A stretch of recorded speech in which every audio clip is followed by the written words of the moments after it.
Dan ben ik alsnog boeten vuurwerk aan het afsteken. Ja. Ja. Voor jou hetzelfde? Ja, zeker. Ja, een beetje wien en wetter, dat laten we ons net al leiden. Dan gaan we gewoon door. Deze vuurwerkliefhebbers maakt het niet uit wat voor waar het mij oud en nij wordt. Maar als code Giel dreigt, kan net alles teruggaan. Zo is het in Buren onwis of de vuurwerkshow op Artiesdij teruggaan kan.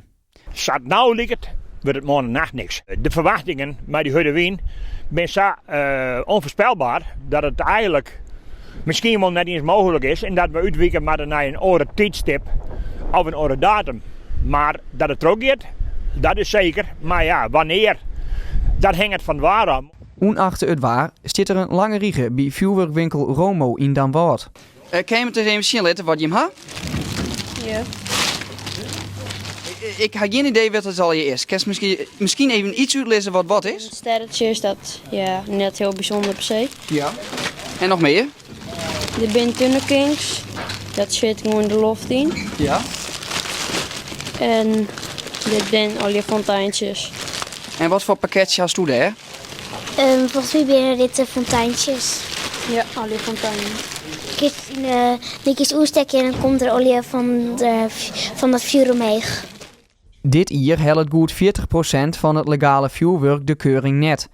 Sietse Heijsma, eigenaar van de vuurwerkwinkel, kent vuurwerkverkeerders die daar toch vuurwerk vuursmieten matten. Maar in Damwoord zelfs gaat het hartstikke goed.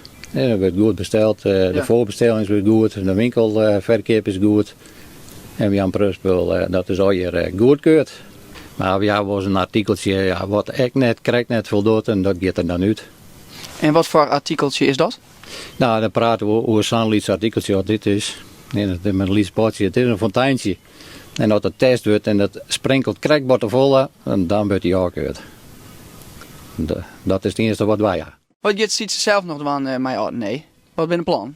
Ja, ze hebben altijd wel plan. Het eerst een paar grote compounds en dat zijn onze favorieten. Dat is 1 keer omsteken en dan een mooi stukje vuur. Dat bloot het mooiste. Die verkeer je bij hem zelf weer goed? Ja, die verkeer je zelf weer goed. Daar hebben we dit spul voor, zoals dit is.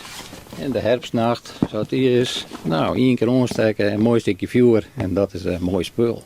Je komt mooi wat vuurwerk uit? Ja, dit gaat breed uit en heeg en stabiel. Het valt net om.